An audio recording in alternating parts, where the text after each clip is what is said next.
Ezequías en general fue un buen rey en el reino del sur, el de Judá.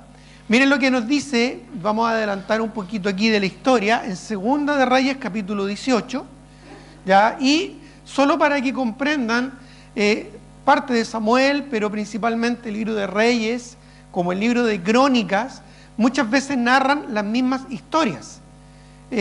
Son textos a veces que están en paralelo, incluyendo el libro de Isaías, porque el profeta Isaías fue contemporáneo en este periodo de tiempo. Entonces hay historias que las vas a leer en Crónicas, como también hay historias que las vas a leer en el libro de los Reyes, e incluso las vamos a encontrar también en el libro de Isaías. Esto es bastante común en la Escritura. Cuando Dios quiere resaltar algo importante, lo reitera varias veces a lo largo de ella. Esto lo vemos también en los evangelios. Ya por algo hay 4 evangelios, y particularmente los 3 primeros, que son los evangelios sinópticos, es decir, que resumen la vida de Jesucristo, encontramos varias historias en paralelo. ¿Ya? Bueno, algo similar encontramos también en Samuel, ¿no es cierto?, en Crónicas y también en el libro de los Reyes, así que no es extraño esto. Ya, las mismas historias, a veces con ciertos matices diferentes, porque obviamente fueron relatadas o fueron registradas por distintas personas, pero hacen referencia a un mismo evento.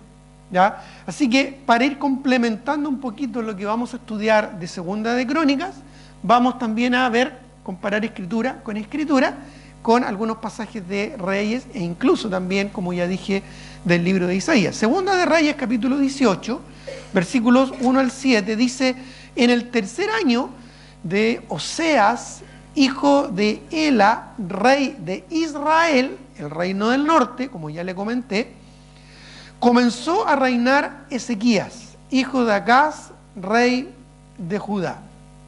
Cuando comenzó a reinar, era de 25 años y reinó en Jerusalén 29 años, y el nombre de su madre fue Abi, hija de Zacarías. Y miren lo que dice el versículo 3. Hizo lo recto ante los ojos de Jehová, conforme a todas las cosas que había hecho David, su padre. No era su padre biológico, era su antecesor de muchos años atrás, ¿verdad? Pero resalta el hecho de que él tomó la actitud, ¿verdad?, la conducta, el compromiso que tenía el rey David en cuanto a las cosas del Señor, y lo replicó en su vida y en su reinado. Dice versículo 4, él, está hablando acá de Ezequías, quitó los lugares altos y quebró las imágenes y cortó los símbolos de acera e hizo pedazos la serpiente de bronce que había hecho Moisés. ¿Ya? Esto es en Números, ¿verdad? Vemos la historia cuando por la rebeldía del pueblo hebreo Dios les envió serpientes. Por la queja, la crítica de los hebreos, Dios les envió serpientes, ¿verdad?, que los mordían y ellos morían por el veneno de estas serpientes. Entonces Dios le mandó a Moisés que levantara una serpiente de bronce como un tipo de lo que sería la fe en Jesucristo.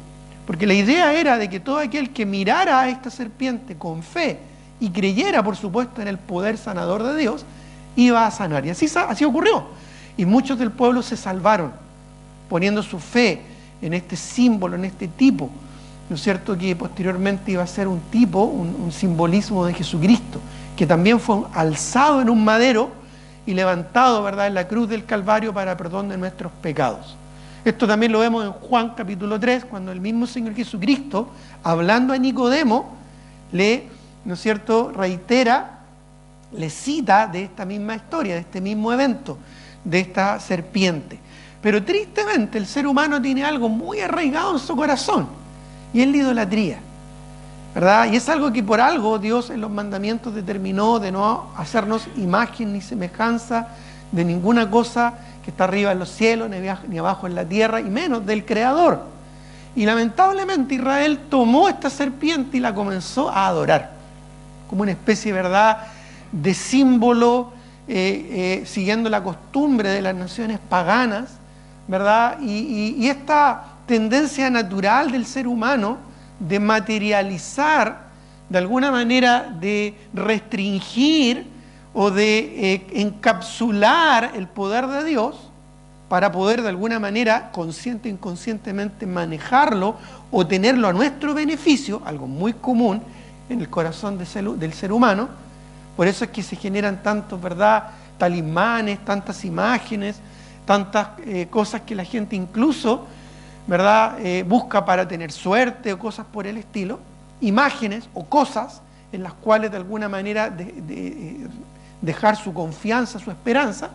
Eso lamentablemente también contaminó el corazón de los hebreos. ¿Y qué hicieron con esta serpiente de bronce? Bueno, la comenzaron a venerar, la comenzaron a adorar, ¿ya? Así que en el celo que tuvo Ezequías, destruyó esto, que incluso Dios lo había permitido por el bien de la nación, pero Ezequías lo destruyó porque se dio cuenta que estaba siendo usado de manera perversa.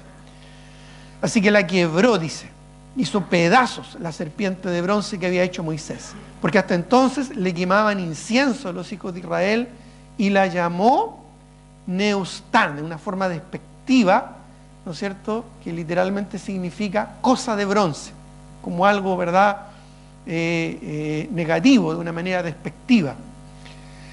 En Jehová, Dios de Israel, dice el versículo 5, puso su esperanza.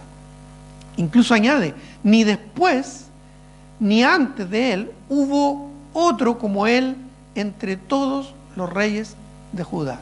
Porque siguió a Jehová y no se apartó de él, sino que guardó los mandamientos que Jehová prescribió a Moisés. Y Jehová estaba con él, y a donde quiera que salía, prosperaba. Él se rebeló contra el rey de Asiria y no le sirvió.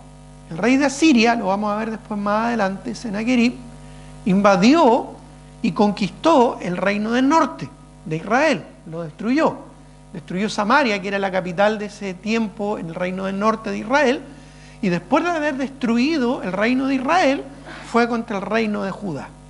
Y vamos a ver que en el tiempo de Ezequías ocurre también un hecho milagroso, maravilloso, de liberación de parte del Señor, ¿verdad? Y todos estos eventos se resumen en la vida de Ezequías. Ahora, Ezequías fue un buen rey en general, a pesar de lo que vimos al principio, ¿verdad?, que en un momento en su vida tuvo una actitud ingrata, pero vamos a ver también en qué momento de su vida y por qué llegó a tener esa actitud. Ya, y eso, por supuesto, nos va a ayudar a nosotros también a confrontarnos con nuestras propias debilidades. Bueno, a pesar de que fue un buen rey, tuvo un padre muy malo. Fue un buen rey, a pesar de que su padre, el rey Acaz, su antecesor directo, un rey muy, muy malo del reino de Judá, quien fue idólatra y perverso, a pesar de su padre, Ezequías fue un buen rey. Miren lo que dice Segunda de Crónicas. Volvamos ahora a Segunda de Crónicas, capítulo 28, versículo 1 al 3. Como dije, si no alcanzas la lectura de alguna de estas citas, anótala o pon atención.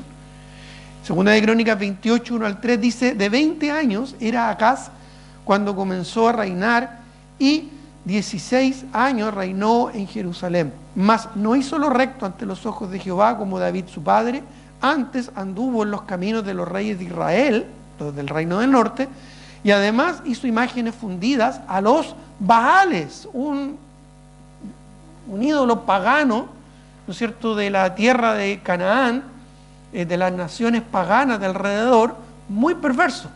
Y vamos a ver incluso qué hizo. Dice, quemó también incienso en el valle de los hijos de Himnón, y mira, e hizo pasar a sus hijos, más de uno, plural, sus hijos por fuego, conforme a las abominaciones de las naciones que Jehová había arrojado de la presencia de los hijos de Israel. Ya este Dios, Baal, entre sus ritos, exigía que se le sacrificaran los primogénitos, o algunos de los hijos bebés, ¿verdad?, que literalmente se ponían sobre sus brazos. Era un ídolo de bronce, una especie de chimenea, donde se encendía fuego, y básicamente lo que ellos hacían era quemar vivo a sus bebés, entregar, ¿verdad?, a la muerte horrible de esta forma, ¿verdad?, tan terrible. Imagínense los llantos de un bebé siendo quemado, ¿verdad?, vivo, ante este ídolo. Esto fue su padre, el padre de Ezequías, ¿ya? Un rey malvado, pagano, tal como hoy en día muchos, ¿verdad?, destruyen, asesinan a estos bebés inocentes, aún no nacidos, en el vientre aún de sus madres. Algo terrible, ¿verdad?, que ya ocurría, ¿no es cierto?, en los tiempos antiguos, en la historia de Israel. Bueno, a pesar de que tuvo un padre así, el hijo, Ezequías, ¿verdad?, fue un buen rey. Él no siguió el camino de su padre, ¿verdad?, sino que más bien siguió el camino de David, su antecesor, ¿ya? Además, restauró el templo y restableció el culto, algo que ya en los reinos anteriores se había desechado. Se había dejado de lado el templo de Jehová, donde se debía adorar al Dios verdadero. Recuerda que ¿dónde estaban ellos adorando y quemando incienso?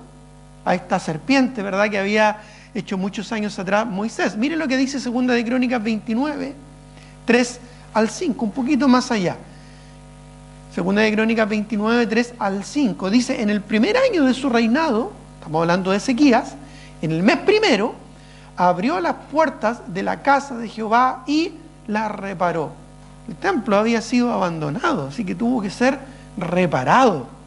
Dice el versículo 4, e hizo venir a los sacerdotes y levitas y los reunió en la plaza oriental y les dijo, oídme, levitas, santificaos ahora y santificad la casa de Jehová, el Dios de vuestros padres, y sacad del santuario la inmundicia. Restauró el templo, restauró el sacerdocio, limpió ya ceremonialmente el templo y el culto para que pudiese ser dedicado a Jehová. Miren lo que dice el versículo 35, por favor, del mismo capítulo.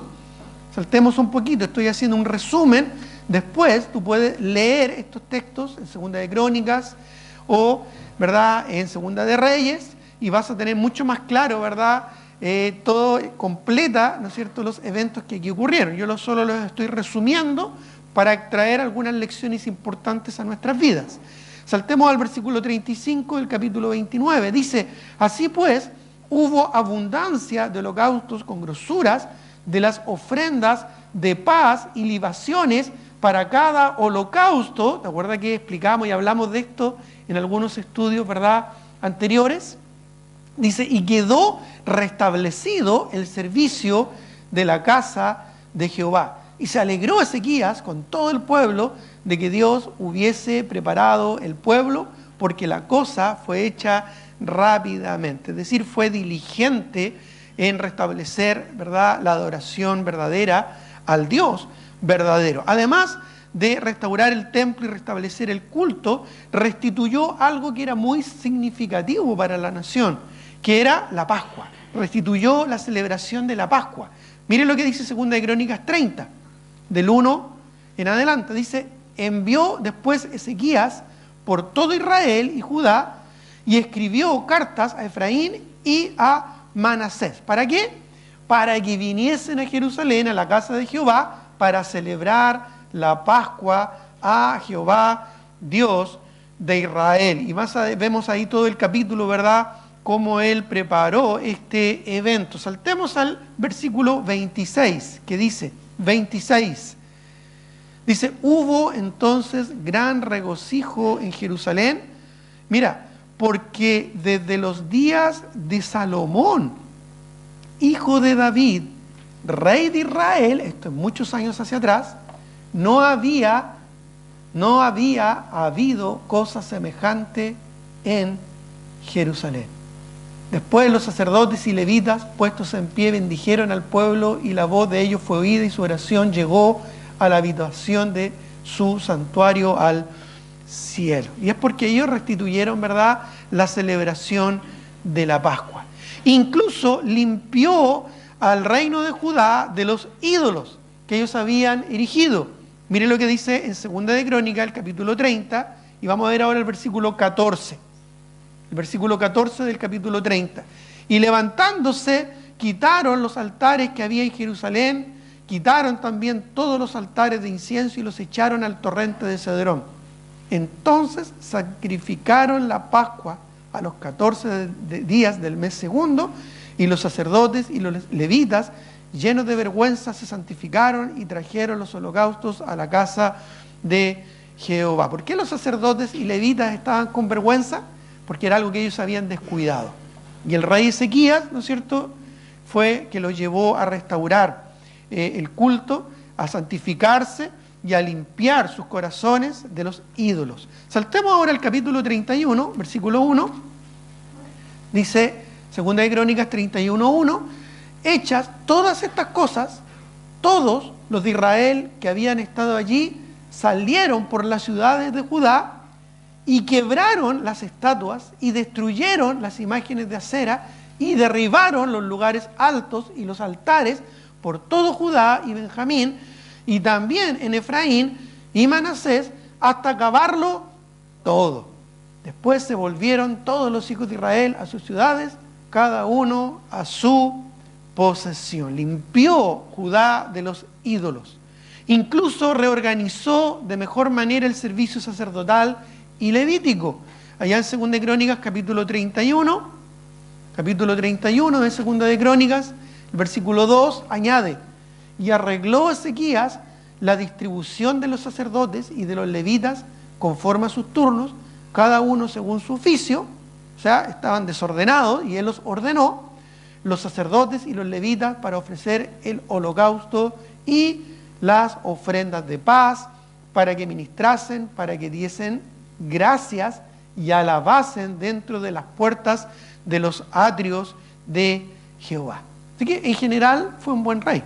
Incluso fue bastante generoso y ejemplar en cuanto a un corazón dadivoso. Miren lo que dice en Segunda de Crónicas, estamos ahí en el capítulo 31, versículo 3 en adelante, siguiendo la lectura. Porque después que él organizó a los sacerdotes, restableció el culto y los sacrificios que vimos, ¿verdad?, cuando estudiamos Levítico, ¿recuerdas? Miren lo que dice el versículo 3. El rey contribuyó de su propia hacienda para los holocaustos, mañana y tarde, y para los holocaustos de los días de reposo, nuevas lunas y fiestas solemnes, como está escrito en la ley de Jehová. Esto está detallado en el libro de Números. Mandó también al pueblo que habitaba en Jerusalén que diese la porción correspondiente a los sacerdotes y levitas para que ellos se dedicasen a la ley de Jehová. Y cuando este edicto fue divulgado, los hijos de Israel dieron muchas primicias de grano, vino, aceite, miel, dice, y de todos los frutos de la tierra, y trajeron asimismo en abundancia los diezmos de todas las cosas. También los hijos de Israel y de los de Judá que habitaban en las ciudades de Judá dieron del mismo modo los diezmos de las vacas, de las ovejas, y trajeron los diezmos de lo santificado, de las cosas que habían prometido a Jehová su Dios, y los depositaron en montones, dice la Escritura. Más adelante después tú puedes leer qué hicieron con estos montones, cómo lo organizaron, pero todo esto nació por el ejemplo, por el testimonio, por la motivación y la generosidad del rey Ezequías. En general, Ezequías fue un muy buen rey. Incluso la palabra nos dice que él buscó agradar a Dios de todo su corazón y lo hizo con esfuerzo. Miren lo que dice Segunda de Crónicas, capítulo 31 también, pero ahora los versículos 20 y 21. De esta manera hizo Ezequías en todo Judá y ejecutó lo bueno, recto y verdadero delante de Jehová su Dios, en todo cuanto emprendió en el servicio de la casa de Dios, de acuerdo con la ley y los mandamientos, que dice, buscó a su Dios. ¿Cómo lo hizo? Lo hizo de todo corazón y fue prosperado. Más adelante vamos a ver también que él fue prosperado en lo económico y en cuanto al poder, ¿no es cierto?, y la grandeza del reinado que él tuvo. Fue próspero, y próspero en todo el sentido de la palabra. Ya el mismo deseo de Juan, ¿verdad?, a sus discípulos cuando le dice que desea que sean prosperados en todo, así como prospera tu alma. De esta misma manera fue un rey próspero no solo en lo físico, sino que particularmente en lo espiritual. ¿Ya? Dios lo prosperó mucho, mucho, y fue bueno con Ezequías. Incluso después que el rey de los asirios, Sennacherib, destruyó Samaria, la capital del reino del norte de Israel, y conquistó el reino del norte, aún así, con todo el poderío que tenía este gran rey de los asirios, Ezequías no se doblegó, confió en el Señor y resistió el asedio de los asirios. Y Dios lo protegió. Miren lo que dice 2 de Crónicas 32, del 1 en adelante. 2 de Crónicas 32 dice: después de estas cosas y de esta fidelidad, interesante cómo Dios hace referencia, ¿verdad?, a la vida y conducta de Ezequías, a esta fidelidad, vino Sennacherib, rey de los asirios, e invadió Judá. Esto es después de haber destruido, ¿verdad?, Samaria y conquistado el reino del norte de Israel. Y acampó contra las ciudades fortificadas con la intención de conquistarlas. Viendo pues Ezequías la venida de Sennacherib y su intención de combatir a Jerusalén, tuvo consejos con sus príncipes y con sus hombres valientes para cegar las fuentes de agua que estaban fuera de la ciudad, y ellos le apoyaron. Esto es para que los que estaban sitiando la ciudad no tuvieran acceso al agua, pero esto también implicaba que ellos no iban a tener agua. Entonces esto también era un acto de confianza y de fe en la liberación de parte de Dios del pueblo. Verso 4. Entonces se reunió mucho pueblo y cegaron todas las fuentes y el arroyo que corría a través del territorio, diciendo: ¿por qué han de hallar los reyes de Asiria muchas aguas cuando vengan? Después, con ánimo resuelto, edificó Ezequías todos los muros caídos e hizo alzar las torres y otro muro por fuera, y fortificó además Milo en la ciudad de David, y también hizo muchas espadas y escudos, es decir, se preparó para el combate. Fue valiente y esforzado, levantó los muros y se preparó para resistir a la invasión. Verso 6. Y puso capitanes de guerra sobre el pueblo y les hizo reunir en la plaza de la puerta de la ciudad, y habló al corazón de ellos diciendo: esforzados y animados, no temáis ni tengáis miedo al rey de Asiria, ni de toda la multitud, que era muy grande a propósito, que con él viene, porque más hay con nosotros, dice, que con él. ¿Ya? Y es porque él confiaba en el Señor. Recordamos este pasaje, ¿verdad?, también en la Escritura, que nos dice: porque más es el que está con nosotros que el que está con el mundo. La fe que nosotros tenemos ha vencido a este mundo, ¿verdad? La fe que tenemos ha vencido a este mundo, porque más el que está en nosotros que el que está en el mundo. Y eso es porque tenemos, ¿verdad?, al Señor. Si Dios es con nosotros, hace la pregunta, ¿verdad?, hipotética la Escritura: ¿quién contra nosotros? Ya, con Dios siempre somos mayoría. Bueno, es interesante la actitud de este gobernante. Incluso cuando vino esta prueba de Sennacherib, de la invasión de los asirios, Ezequías hizo lo correcto. Confió en el Señor, se preparó, pero confió en el Señor y sobre todas las cosas oró. E incluso hizo una reunión de oración. ¿Sabes con quién? Con el mismo gran profeta de Israel que estaba en ese tiempo ministrando, Isaías. Oró a Dios junto al profeta Isaías. Y Dios milagrosamente los libró. Es un milagro grande, no siempre es muy conocido o estudiado en la Escritura, pero es un milagro de esos tremendos. Y tiene mucho también que ver con nosotros. Vas a entender por qué. Dice 2 de Crónicas 32, 20. 2 de Crónicas, capítulo 32. Yo sé que estamos viendo un poquito aquí, un poquito allá, comparando Escritura con Escritura, haciendo un resumen, para entender un poquito, ¿verdad?, cómo Dios vio a este rey, ¿ya?, y cómo Él lo bendijo. 2 de Crónicas 32, ¿verdad?, versículo 20 al 23, dice: mas el rey Ezequías y el profeta Isaías, hijo de Amós, oraron por esto y clamaron al cielo. Convocó ahí, hizo una reunión de oración, ¿verdad?, con el profeta de Dios. La Biblia dice: donde hay dos o más congregados, ahí está el Señor. Y así está, tanto en el Antiguo como en el Nuevo Testamento. Vamos a ver por qué. Y Jehová, dice, envió un ángel Más adelante vamos a ver que no fue cualquier ángel, ¿ya? Y Jehová envió un ángel, el cual destruyó a todo valiente y esforzado, y a los jefes y capitanes en el campamento del rey de Asiria. El rey de Asiria, se volvió por tanto avergonzado a su tierra, y estando en el templo de su Dios, allí lo mataron a espada, el rey Sanaquerib, sus propios hijos. Así salvó Jehová a Ezequías y a los moradores de Jerusalén y de las manos de Sanaquerib, rey de Asiria, y de las manos de todos, y les dio reposo por todos lados. Vamos a ver que el mismo ángel de Jehová, y este ángel de Jehová no es otro que el Señor Jesucristo antes de su encarnación allá en Belén.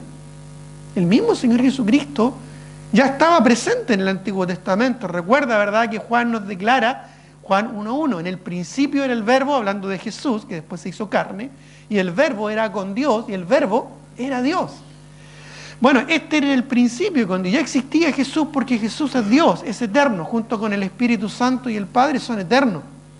Y Él en el Antiguo Testamento varias veces se manifestó y recibió adoración, y le llamaron el ángel de Jehová. Ahí, ¿verdad?, con Agar, con el mismo Moisés, ¿verdad?, se presentó como el ángel de Jehová. Con el mismo Abraham, ¿verdad?, se presentó un par de veces como el ángel de Jehová y recibió adoración. ¿Por qué? Porque era Jesucristo preencarnado. Ángel, la palabra ángel o ángelos en griego significa enviado. Y Jesús fue enviado por el Padre en el Antiguo Testamento para librar a Ezequías y el reino de Judá de la invasión de los asirios. Y lo hizo de una manera tremenda y milagrosa. Miren lo que dice Segunda de Reyes, capítulo 19. No pierdas Crónica, pero en Segunda de Reyes, capítulo 19, vamos a ver un detalle interesante. Versículo, Segunda de Reyes 19, 35. Segunda de Reyes 19, 35, dice: y aconteció que aquella misma noche, esto es después de que Isaías y Ezequías oraron por liberación, ¿verdad?, del pueblo a Jehová, salió el ángel de Jehová, ya el mismo ángel de Jehová que mató a los primogénitos allá en Egipto, cuando liberó también a Israel de la nación de Egipto, dice: y mató en el campamento, el ángel de Jehová, no el ejército de Judá, sino que el ángel de Jehová mató en el campamento de los asirios a 185,000. Y cuando se levantaron por la mañana los asirios, he aquí que todo era cuerpos de muertos. Entonces Sanaquerib, rey de Asiria, se fue. Y según lo que vimos en Segunda de Crónicas, se fue avergonzado. Claro, sí. Imagínate, en una noche, al otro día levantarse y todo su ejército muerto, ¿verdad?, derrotado, completamente destruido. ¿Cómo no iba a volver, ¿no es cierto?, avergonzado? Se fue y volvió a Nínive, donde se quedó, y después incluso, ya vimos en Segunda de Crónica, ¿verdad?, que fue asesinado por sus dos hijos. Sus mismos hijos, lo asesinaron, lo mataron, y después sus hijos incluso no quedaron con el reino, sino que huyeron. Y un tercer hijo se hizo cargo del reino de Asiria, pero ya diezmado por esta tremenda derrota, tremendo milagro que hizo. Y lo hizo Jesús. Sí, el Señor Jesucristo, ¿verdad?, antes de su encarnación en Belén ya estaba presente en la historia humana. Y ahí, ¿verdad?, le echó una manito a Ezequías, destruyendo a más de 180,000 personas. Imagínate lo que eso significa en una noche. Un tremendo milagro de parte de Jehová, de parte del Señor. Incluso Ezequías, aún en su muerte, fue honrado como un gran rey. Segunda de Crónicas 32, versículo 32. Segunda de Crónicas 32, verso 32 dice: y los demás hechos de Ezequías y sus misericordias, he aquí, todos están escritos en la profecía del profeta Isaías, hijo de Amós, en el libro de los reyes de Judá y de Israel. Y durmió Ezequías con sus padres y los sepultaron, ¿dónde? En el lugar más prominente de los sepulcros de los hijos de David. Porque él siguió, ¿verdad?, el mismo estilo de gobernar de su antecesor David, honrándole en su muerte todo Judá y todo Jerusalén, y reinó en su lugar Manasés, dice su hijo. ¿Ya? Él fue honrado porque hizo bien. Pero, y ahí hay un pequeño detalle, ¿verdad? Un pero. En la Escritura, cuando tú veas un pero, detente, pon atención, porque generalmente marca un gran contraste. Y esto fue algo que ocurrió, un evento que ocurrió en la vida de Ezequías, que nos debería a nosotros también hacer reflexionar. Hubo un triste suceso, a pesar de todas estas cosas que les he compartido y lo he resumido, ¿verdad?, comparando escritura con escritura, tratando de hacer, ¿no es cierto?, una idea, un entendimiento de lo que fue la vida de este personaje. Lamentablemente hubo un triste suceso en la vida de Ezequías, que paradójicamente, vamos a ver ese contraste, paradójicamente sucedió cuando Dios extraordinaria y milagrosamente le concedió 15 años más de vida. Él iba a morir, tuvo una enfermedad de muerte, iba a morir, pero Dios milagrosamente le extendió 15 años más de vida. ¿Qué hizo con esos 15 años más? Muchas veces nosotros nos aferramos a la vida. Cuando estamos enfermos, ¿qué es lo primero que hacemos? Vamos al Señor, ¿verdad? Y le decimos: Señor, gracias por esa enfermedad. Te agradezco, Señor, por esta prueba dura que me has enviado. Glorifícate en esta enfermedad. Glorifícate y hónrate en este momento difícil que tengo que enfrentar. No me quites esta enfermedad, sino tú muestra tu poder y tu grandeza a través de mí. ¿Eso es lo que hacemos? Eso es lo que deberíamos hacer en realidad. Vamos a aprender y darnos cuenta que en realidad sí, eso es lo que deberíamos hacer. Normalmente, ¿qué es lo que le pedíamos al Señor? Que nos sane cuanto antes. A nosotros o cualquier ser querido, ¿verdad?, quien esté en una situación difícil. No siempre entendemos que la buena voluntad de Dios es agradable y perfecta, ¿o no? Bueno, Dios le añadió 15 años más. Veámoslo esto, y solo para matizar un poquito, ya hemos visto Crónica, hemos visto Reyes, vamos a Isaías. Isaías 38 cuenta también esta historia. Ya recuerda que Isaías fue contemporáneo en esta época, un gran profeta, ¿no es cierto?, de Dios, que ministró no solo el reino del norte en Israel, pero principalmente el reino del sur en Judá, a pesar que él dio muchas profecías también sobre otras naciones alrededor. Pero en Isaías 38 vemos que el mismo Isaías cuenta la historia que sucedió con el rey Ezequías. Isaías 38:1 en adelante, al 8, dice: en aquellos días Ezequías enfermó de muerte, y vino a él el profeta Isaías, hijo de Amós, y le dijo: Jehová dice así, ordena tu casa, porque morirás y no vivirás. Nuevamente, si nos toca algo así, ¿verdad?, probablemente lo primero que pensaríamos: no, Señor, soy muy joven para morir, me queda tanto por hacer. O quizás diríamos: Señor, tú eres soberano, a ti sea la gloria. Y como hizo Job, no atribuyendo a Dios despropósito alguno, porque todo tiene un buen propósito. Bueno, en este caso, Ezequías, pese a todas las cosas maravillosas que Dios hizo en su vida, y ya lo relatamos, ya lo vimos, fue una vida impresionante, destacadísima, una vida realmente descollante.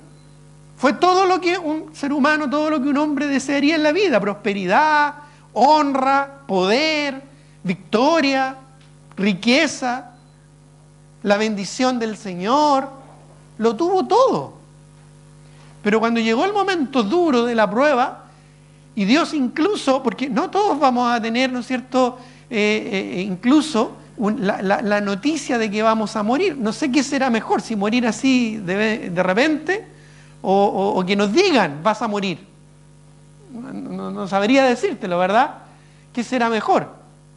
Pero aún así Dios tuvo la delicadeza de decirle: Ezequías, ¿sabes qué, Ezequías? Ordena tu casa, prepárate, porque vas a morir. Le dio un tiempito, ¿verdad?, para dejar listos los seguros, ¿verdad?, las contraseñas, todo. No había en ese tiempo esas cosas, pero ordena tu casa, prepárate.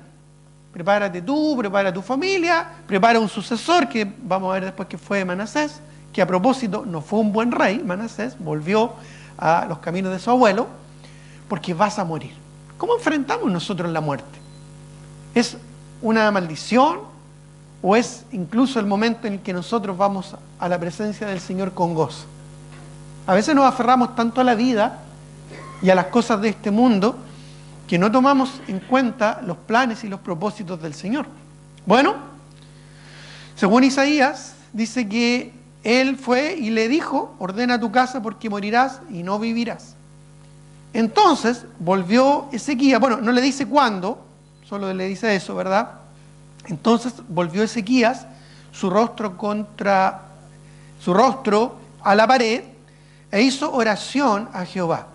Y dijo: oh Jehová, te ruego que te acuerdes ahora que he andado delante de ti en verdad y con íntegro corazón, y que he hecho lo que ha sido agradable delante de tus ojos. Y lloró Ezequías con gran lloro. Se afligió y le mostró a Dios su currículo.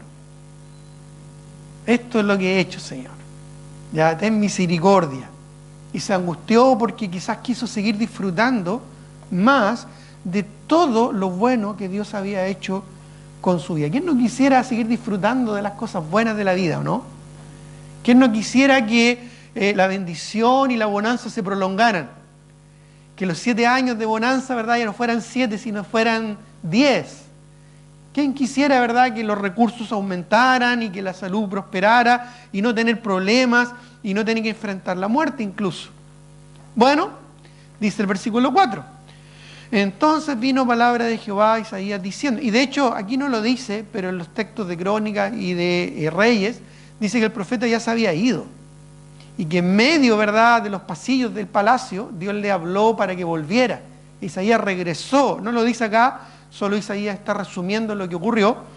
Dice: ve, di a Ezequías, versículo 5, Jehová, Dios de David tu padre, dice así. Y lo relaciona no con su padre Acaz, sino con su antecesor David. Dice: he oído tu oración y visto tus lágrimas. He aquí que yo añado a tus días 15 años.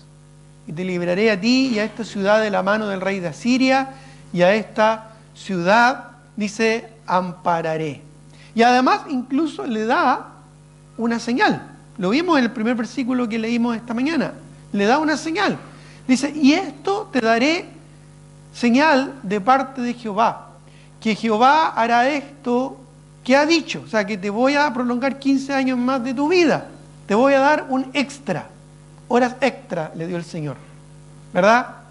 He aquí, yo haré volver la sombra por los grados que ha descendido con el sol en el reloj de Acaz. ¿Quién era Acaz? Su padre.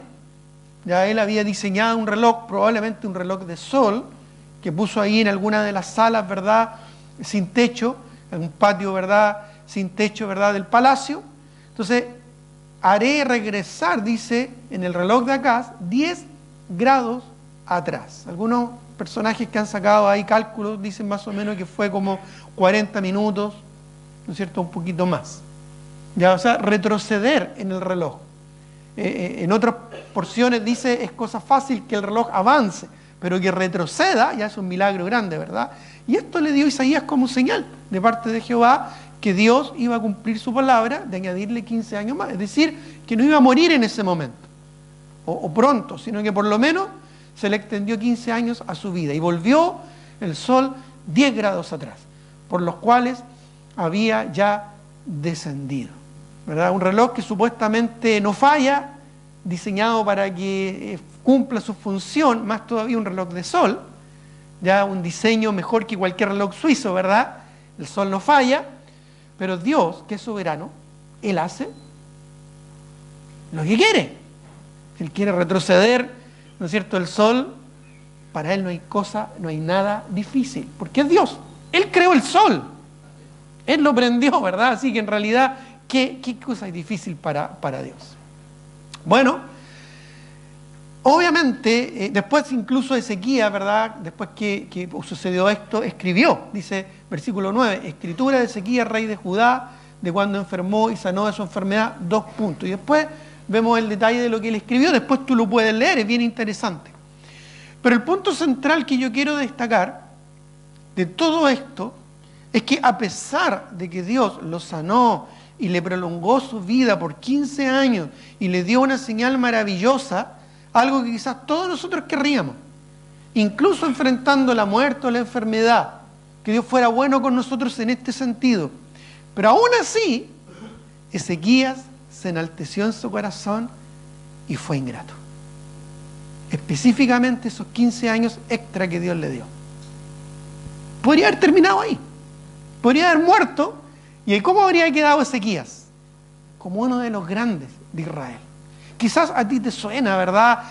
David, Moisés, Abraham, incluso Salomón, ¿verdad? Pero ¿quién se acuerda del rey Ezequías? ¿Te acordabas del rey Ezequías? Es un gran personaje, un héroe de la fe, un personaje bíblico relevante en nuestra, ¿verdad?, mente. Nuestro ideario, ¿verdad?, espiritual, ¿lo consideramos como uno de los grandes de Israel? Normalmente no. Pese a todo lo que hemos leído, sin duda, vivió experiencias increíbles. Dios mostró una gracia maravillosa sobre la vida de este personaje. Pero esos 15 años extra que Dios le dio, no los aprovechó bien. Fue ingrato y enalteció su corazón. Vamos a 2 de Crónicas 32. 2 de Crónicas 32, ya lo habíamos leído esto al principio, pero ahora va a tener mucho más sentido para ti cuando lo volvamos a leer. 2 de Crónicas 32, 24. Dice, 2 de Crónicas 32, 24. En aquel tiempo Ezequías enfermó de muerte. Esto fue, ¿no es cierto?, lo vimos también en Isaías, como Dios incluso le dijo esto, y oró a Jehová, ¿no es cierto? Vemos que él incluso con llanto oró, como señala Isaías, y también otros textos del de Reyes, que él le respondió, ¿cómo lo respondió? Le dio 15 años más de vida, y le dio una señal, dice. ¿Qué señal le dio? No lo dice aquí, pero lo vimos ya en Isaías, y también está en Reyes. Le dio una señal, ¿verdad? Una señal maravillosa y milagrosa. Y mire lo que dice el versículo 25. Y pon atención a la lectura. Más. Ese más es como un pero en la escritura. Un pero. Como te dije, cada vez que leas un pero en la Biblia, detente. Es como un disco pare. Para, mira y escucha. Mira para ambos lados, ¿verdad? Para allá, para acá. También mira para arriba, mira para abajo. Mira para todos lados. Porque hay un contraste aquí. Todo bien. Hasta aquí todo bien, iba a morir en gloria, iba a morir como un personaje destacado. Pero, a pesar de que Dios le prolongó 15 años, le dio salud, le dio más vida, ¿quién no quisiera eso? Mas Ezequías no correspondió al bien que le había sido hecho, sino que se enalteció su corazón. Y vino la ira contra él y contra Judá y Jerusalén. ¿Se enojó Dios? ¿Cómo no se iba a enojar si había sido tan bueno con él? Pero Ezequías, después de haberse enaltecido su corazón, se humilló él y los moradores de Jerusalén, y no vino sobre ellos la ira de Jehová en los días de Ezequías, pero lamentablemente sí vino a posterior. Sí vino después en su descendencia. Y el pueblo de Israel sufrió. Y la ira del Señor se derramó. Pero Ezequías fue ingrato. ¿Cómo podemos relacionar esto a nuestra vida? Porque a pesar de que después que se arrepintió, como ya dije, esta situación afectó su buen entendimiento e hizo que estos 15 años extra fueran un desastre para las generaciones futuras. Incluso, no termina la historia aquí, pero después, en esos 15 años que Dios le prolongó, ocurrió otra historia, donde Ezequías fue tremendamente imprudente. Y esta imprudencia incluso afectó a las generaciones futuras que le sucedieron. Porque imprudentemente y esto es importante, por jactancia, por orgullo, permitió que espías babilónicos conocieran y registraran todo su poderío. Vinieron unos visitantes de Babilonia para ver lo que había ocurrido, este milagro que había ocurrido, ¿no es cierto?, el prodigio que había ocurrido con Ezequías. Y Ezequías, en su orgullo, le mostró todo. Y fíjate que años después fueron los babilónicos, no los asirios, los babilónicos que invadieron Judá y lo destruyeron. Y destruyeron completamente el templo. Y deportaron, sacaron de la nación a mucha gente, incluyendo a Daniel, ¿no es cierto?, y los amigos de Daniel, y la historia, ¿verdad?, del cautiverio babilónico. Increíble la imprudencia de este rey. En esos 15 años, o sea, esos 15 años que podrían haber sido una bendición, finalmente fueron un desastre. Solo para complementarlo, Isaías, capítulo 39. Isaías 39, si no alcanza la lectura, pon atención, versículos 1 y 2. En aquel tiempo, Merodac Baladán, hijo de Baladán, rey de Babilonia, envió cartas y presentes a Ezequías, porque supo que había estado enfermo y que había convalecido. Y se regocijó con ellos Ezequías, con los enviados de Babilonia, y les mostró la casa de su tesoro, plata y oro, especias, ungüentos preciosos, toda su casa de armas y todo lo que se hallaba en sus tesoros. No hubo cosa en su casa y en todos sus dominios que Ezequías, ¿qué dice?, no les mostrase. Y miren lo que dice el versículo 6. Esto después Isaías se enteró y lo confrontó. Dice el 6, he aquí vienen días en que será llevado a Babilonia todo lo que hay en tu casa, y todo lo que tus padres han atesorado hasta hoy, ninguna cosa quedará, dice Jehová. Esto de los espías babilónicos fue una prueba de parte de Dios, para ver cómo Ezequías manejaría la prosperidad y la abundancia. ¿Cómo manejaría la bendición del Señor? Segunda de Crónicas 32, vamos a Segunda de Crónicas, capítulo 32. Miren lo que dice, por favor, el versículo 31 de Segunda de Crónicas. Más en lo referente a los mensajeros de los príncipes de Babilonia que enviaron a él para saber del prodigio que había acontecido en el país. El prodigio, toma atención, el prodigio. Porque los babilónicos se enteraron de la prosperidad de Ezequías y del prodigio de su posible muerte y luego, ¿verdad?, casi su resurrección a la vida, y de la derrota de los asirios. El prodigio, así el mundo ve muchas veces, ¿verdad?, nuestras vidas. Dice, al saber del prodigio que había acontecido en el país, dice, Dios lo dejó. Dios lo dejó. 3 palabras simples, Dios lo dejó. En su voluntad permisiva, Dios lo permitió. Dios lo dejó. ¿Y sabes para qué? Aquí lo dice, para probarle. Para probarle, para hacer conocer todo lo que estaba en su corazón. Dios lo dejó en su voluntad permisiva para probarlo, para conocer todo lo que había en su corazón, y Ezequías, en estos 15 años extra, no pasó la prueba. No pasó la prueba. Estos 15 años extra no fueron una bendición, a pesar de su prodigiosa prosperidad, de su milagrosa liberación de los asirios y de su gran abundancia. Su corazón se enalteció y fue ingrato. ¿Qué podemos aprender de esto, hermanos? Si tan bueno ha sido el Señor con nosotros. ¿De cuántas cosas el Señor nos ha librado? ¿Cuántas bendiciones nos ha dado? Incluso en la enfermedad. ¿Puedes describir o conocer alguna de las bendiciones que Dios te ha dado, aún en tu enfermedad, aún en tu aflicción? ¿No ha sido bueno Dios contigo? ¿No ha sido bueno Dios conmigo? Cuando yo estaba leyendo este pasaje, estremeció mi corazón el reconocer cuán bueno ha sido el Señor con uno. Cuán misericordioso. Porque a pesar de las cosas tristes que hemos tenido que enfrentar en nuestra corta y breve existencia, Dios ha sido fiel. Dios ha sido bueno. Ya nos dio más que 15 años, nos dio vida eterna. Es una eternidad, no solo son 15 años como Ezequías, nos dio la vida eterna. Aún incluso cuando tengamos que enfrentar la muerte cara a cara, el hecho de saber de que mejor es estar con el Señor que estar aquí en el mundo, como decía el apóstol Pablo, ¿verdad? Porque para mí el vivir es Cristo y el morir es ganancia.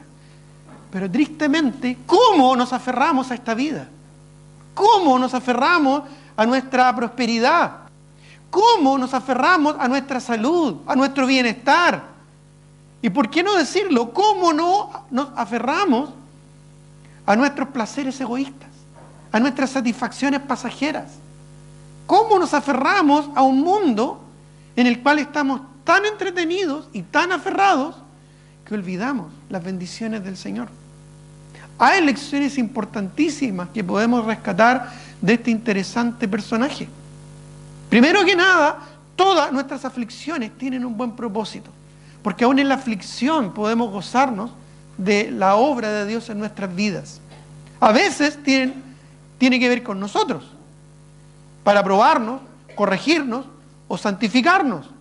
Por ejemplo, Hebreos 12:10, con respecto a las aflicciones, porque aún en eso podemos ser agradecidos al Señor, porque hay un propósito. Hebreos 12:10 dice la palabra de Dios: y aquellos ciertamente por pocos días nos disciplinaban, habla de la disciplina del Señor en su contexto, como a ellos les parecía, pero habla de la disciplina de Dios para lo que nos es provechoso, para que participemos de su santidad. Por eso anteriormente dice: no desmayéis ante la disciplina del Señor, porque el Señor es el que ama, disciplina y corrige a todo aquel que recibe por hijo.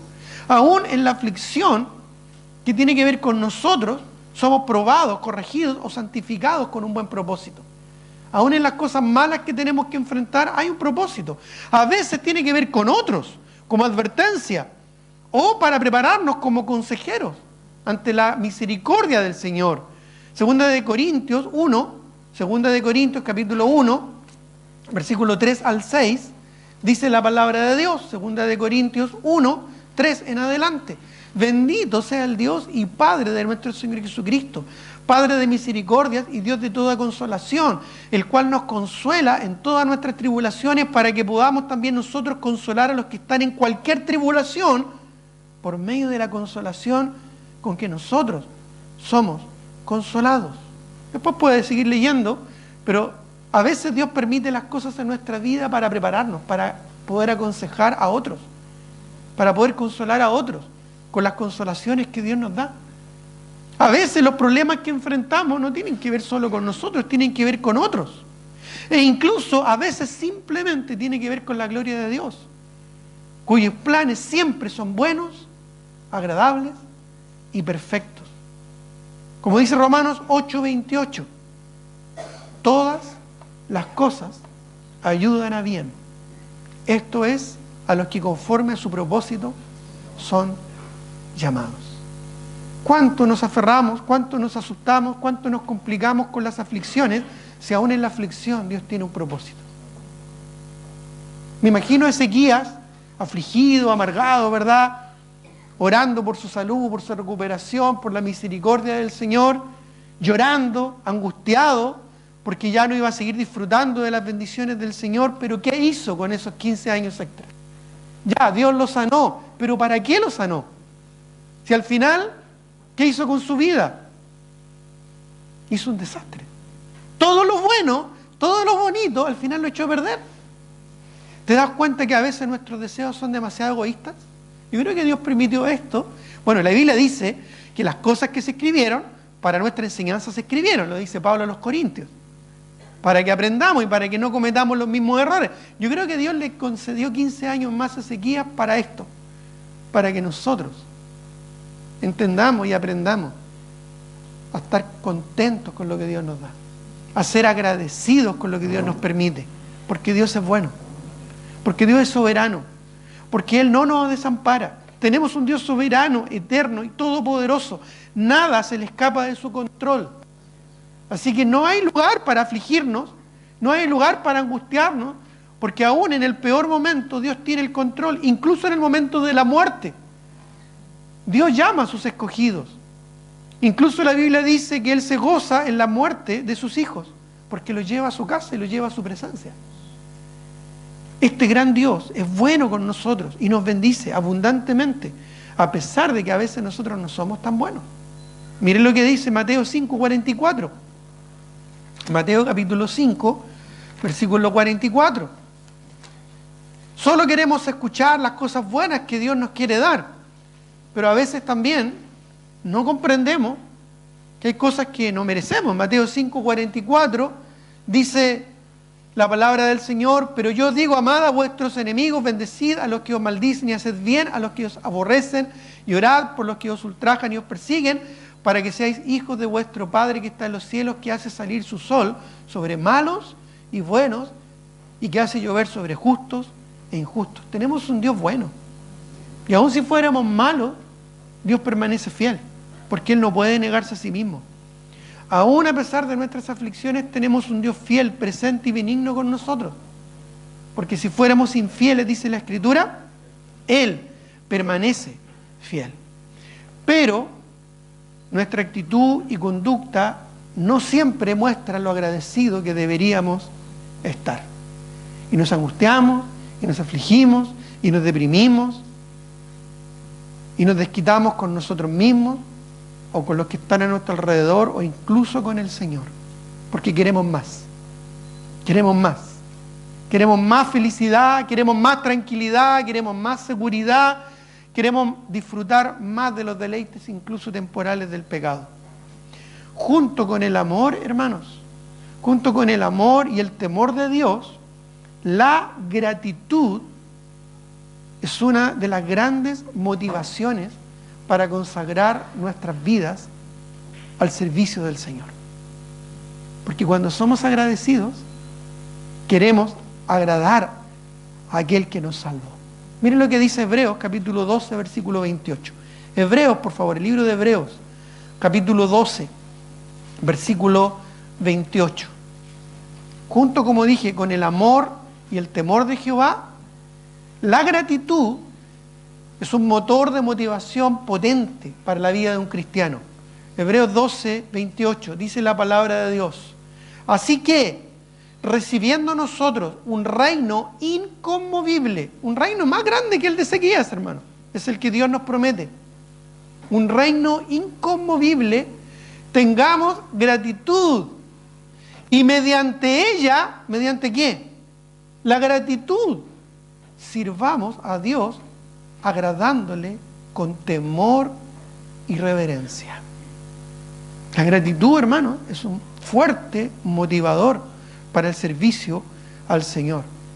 La gratitud se relaciona con varias actitudes muy importantes en nuestras vidas, que muy bien hacemos en confrontar. Por ejemplo, el contentamiento. Miren lo que dice, por favor, Tito, capítulo 6, versículo 6. Estamos cerca ahí, busquemos ahora Tito, capítulo... No tiene 6.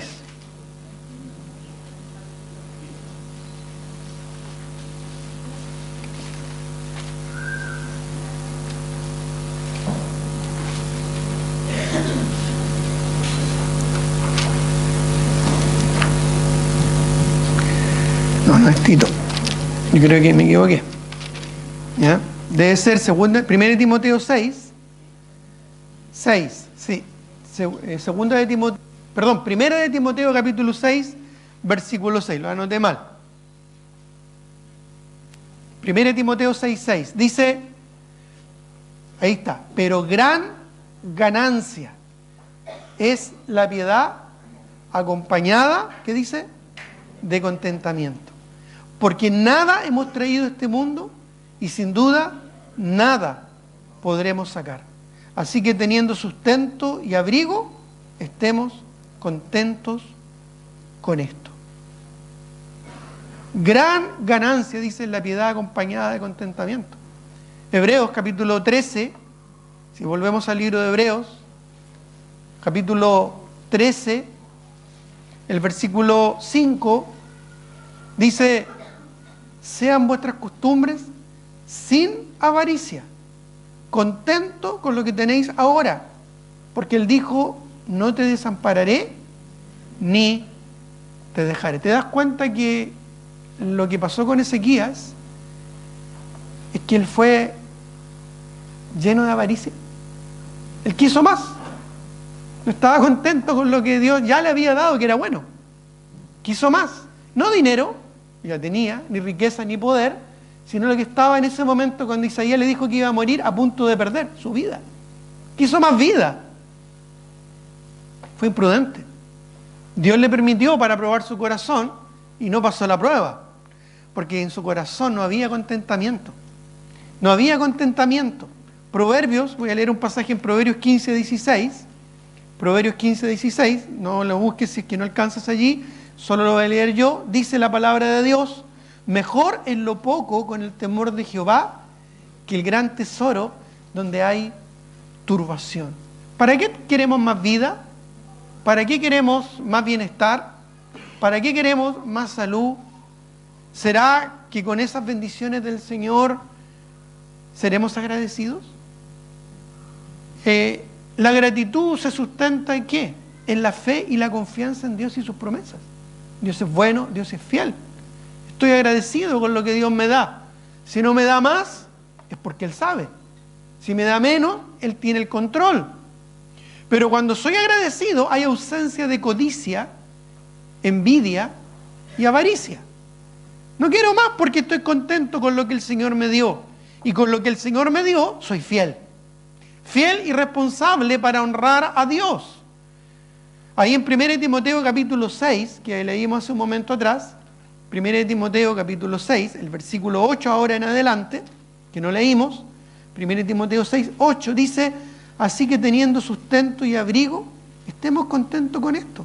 Porque los que quieren enriquecerse caen en tentación y lazo, y en muchas codicias necias y dañosas que hunden a los hombres en la destrucción y perdición. Porque raíz de todos los males, ¿qué dice? Es el amor al dinero, el cual codiciando algunos se extraviaron de la fe y fueron traspasados muchos dolores. Y si bien es un problema el tema del dinero, también es un problema otros temas que no son necesariamente pecuniarios o económicos, sino que tienen que ver con anhelos de nuestro corazón. Dios le dijo al hombre en un principio: coman de todo lo que quieran, menos de un árbol, menos de un fruto. ¿Y qué hizo el hombre? ¿Qué hizo la mujer? Fue y comió ese que Dios le había dicho que no podía comer. Tenía todo, pero ese no lo podía comer. ¿No somos así muchas veces en nuestros corazones? Siempre queremos más, siempre queremos lo mejor, y es porque a veces no comprendemos que no merecemos nada bueno. Nada bueno. Romanos capítulo 3 lo dice claro, no lo busques. Dice: no somos mejores que otros, porque no hay justo ni aun uno. No hay quien entienda, no hay quien busque a Dios, no hay quien haga lo bueno, no hay ni siquiera uno. No hay ni siquiera uno. La madurez y la estabilidad espiritual es algo que Dios espera en nosotros, pero a veces somos como pequeños, como niños. ¿Estás fijado? Un niño cuando está disfrutando un juguete y tú se lo quieres sacar porque ya es el tiempo de ir a dormir o de ir a comer. ¿Qué es lo que hace ese niño? Quiere seguir jugando, ¿verdad? Muchas veces así somos nosotros, como lo fue Ezequías. No estamos agradecidos del Señor y nuestro corazón y nuestra actitud no demuestra la gratitud que debería haber en nosotros. Tenemos que tener conciencia de cuántas cosas nos ha perdonado el Señor. No lo busques, pero en Lucas capítulo 7 se relata la historia de una mujer pecadora que fue a adorar al Señor. Y Dios le dijo: el que mucho le ha sido perdonado, mucho ama. Cuando somos conscientes de todo lo que nos perdonó el Señor, cuando somos conscientes de cuántas cosas nos libró el Señor, ¿cómo no amarle en gratitud? ¿Cómo no servirle en gratitud? Pero más aún, el entendimiento de que nuestro paso por este mundo es breve y que nos espera algo muchísimo mejor, debería ser motivación suficiente para servirle en gratitud. Filipenses 3:20 nos dice que nuestra ciudadanía, ¿dónde está? En los cielos, de donde esperamos la venida de nuestro Señor. Y es por eso que debemos servirle y honrarle a Él, porque nuestro paso es breve en este mundo. Hebreos capítulo 11, versículo 13, busquémoslo. Hebreos capítulo 11, hablando de los grandes héroes de la fe, ejemplifica esta verdad. En Hebreos capítulo 11, versículo 13, dice: conforme a la fe murieron todos estos, sin haber recibido lo prometido, sino mirándolo de lejos y creyéndolo y saludándolo y confesando que eran extranjeros y peregrinos sobre la tierra. Porque los que esto dicen claramente dan a entender que buscan una patria. Pues si hubiesen estado pensando en aquella de donde salieron, ciertamente tenían tiempo de volver, pero anhelaban una mejor, esto es celestial. Por lo cual Dios no se avergüenza de llamarse Dios de ellos, porque les ha preparado una ciudad. Dios nos ha preparado una ciudad eterna. ¿Cómo no estar agradecidos con el Señor? ¿Cómo no dejar de aferrarnos a este mundo, siendo agradecidos de cada experiencia, cada detalle, cada instante que tenemos en esta vida, incluso en los momentos difíciles? Porque la plena satisfacción está en Dios y la insatisfacción demuestra una ingratitud. Somos agradecidos con el Señor, porque cuando somos agradecidos ya no hay deleite en el pecado. Nos gozamos en el Señor, porque en su presencia hay delicia a su diestra y plenitud de gozo para siempre, dice el Salmo. Cuando somos agradecidos, nuestra vida de oración crece, porque agradecemos a Dios con acción de gracias. Dice allá la palabra del Señor en Filipenses 4. Con gratitud agradecemos a Dios y con acción de gracias, y la paz de Dios, que sobrepasa todo entendimiento, va a guardar nuestros corazones y nuestros pensamientos. Si no eres agradecido, no vas a orar. Si tu vida de oración no es profunda y seria, es porque no estás agradecido con Dios. Porque es a través de la oración que tú le agradeces a Dios por tantas bendiciones. Cuando somos agradecidos, la palabra del Señor nos deleita y nos satisface, porque en ella encontramos la buena voluntad de Dios, agradable y perfecta. ¿Lees tu Biblia cada día? ¿Ora regularmente? Porque si no es así, no hay gratitud en tu corazón. Y estos años de vida que Dios te da, como esos 15 años extras que Dios le dio a Ezequías, no son vidas agradecidas al Señor. Cuando somos agradecidos, honramos la obra de Dios en nuestra vida y somos obedientes a su voluntad.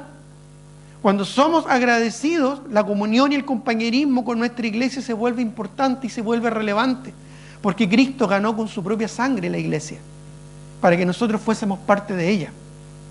Cuando somos agradecidos, entendemos la voluntad del Señor y la seguimos con gozo.